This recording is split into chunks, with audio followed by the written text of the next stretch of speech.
Hello. For those of you that don't know me yet, my name is Robin Woods. I've been a trader for about 20 years. Most of that time it was my kind of side gig, hobby, if you like, while I was working for different multinational companies in different countries. Um, Although they were fantastic jobs, and I really don't regret at all working for those companies, the simple reality is that trading has always been my main passion. And there's a lot of literature written about whether it's a good idea to follow your passion, particularly when it comes to revenue generating activities. And I accept some of the downsides to that. But nevertheless, I think it was almost inevitable that at some point in my life, this was going to be my full-time occupation. Now, full-time occupation, I think, is unfortunately probably a misleading term because full-time can refer to, let's say, what generates the most of my income, but it would be a misnomer to say that that's what covers most of my time. Most of my trading is done within an hour.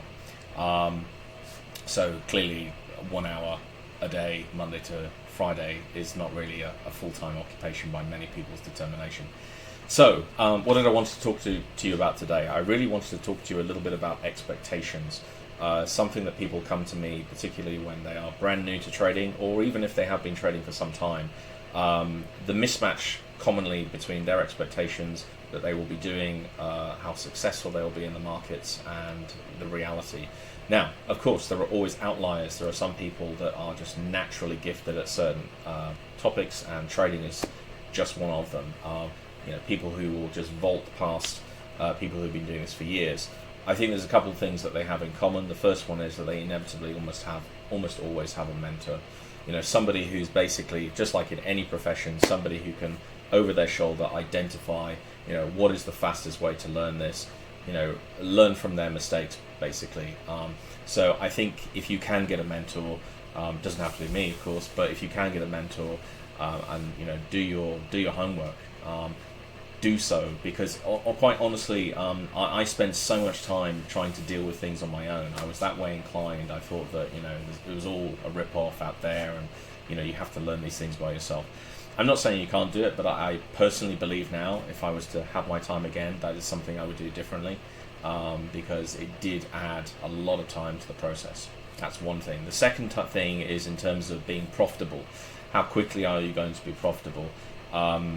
It's almost a stereotype amongst traders, particularly Forex traders, which I focus on, which is that, these images of brash traders driving Lambos and, basically traveling the world. Of course, there are some people doing that. It just stands to reason, like in any activity or endeavor. But the reality is most people don't get to that, and most people would probably be happier, at least in the short term, just as long as they could be profitable, and if they're profitable, to be consistently profitable, so they know it's not a flash in the pan. What I like to do in my course is to focus on the support for 3 months, and there have been people who have taken advantage of that, and they would definitely, I'm sure, vouch for me as to somebody who has spent a lot of time personally helping them with that. One of the things I mentioned was in terms of the expectations of time. Another expectation was in terms of the amount of profit. If you go on Twitter or social media, you're going to find plenty of indications, apart from the Lambos, that people have reached staggering levels of profitability.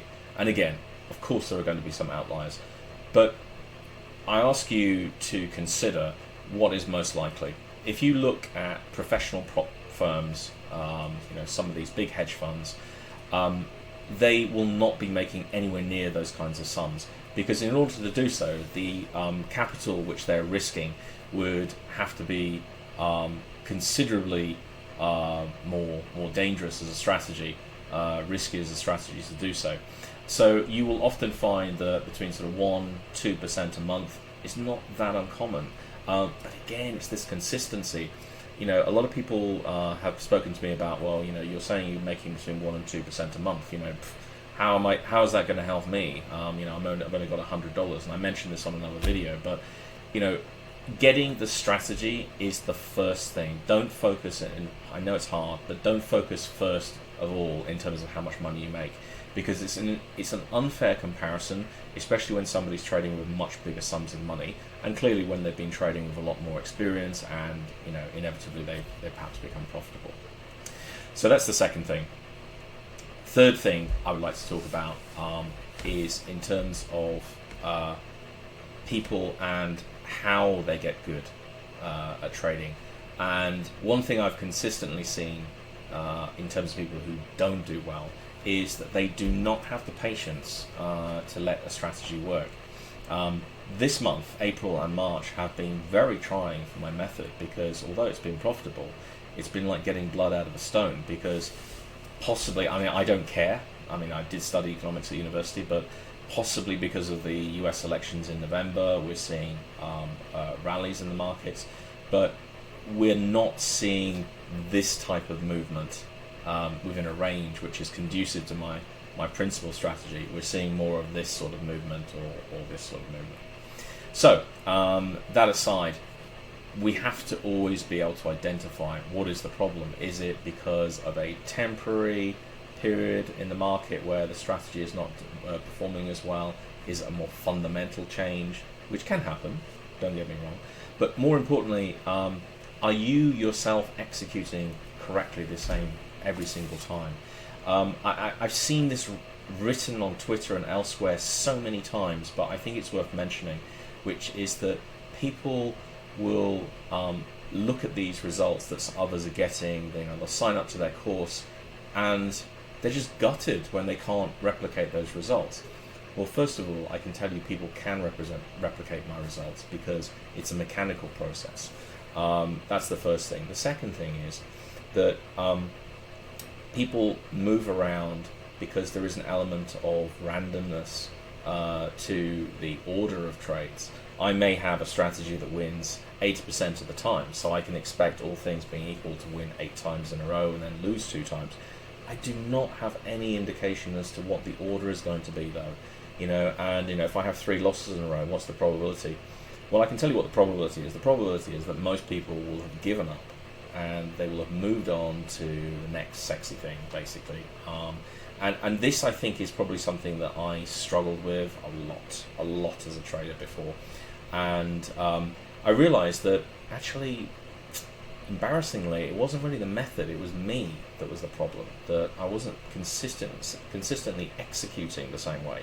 So inevitably what was going to happen was that I'm not going to replicate those results.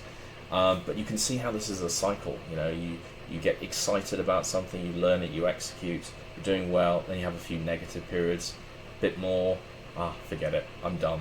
This is the never-ending cycle. You need to get off that. You need to find something, yes, that you feel you're able to execute. And there are lots of successful strategies out there. I can't execute all of them. There's no need to be good at everything in trading. Once you've got something that works for you, and I emphasize works for you, you can make an absolute fortune with this and not spend any more time doing it either. Anyway, enough for me. Thank you, and I look forward to being in touch with you again next week.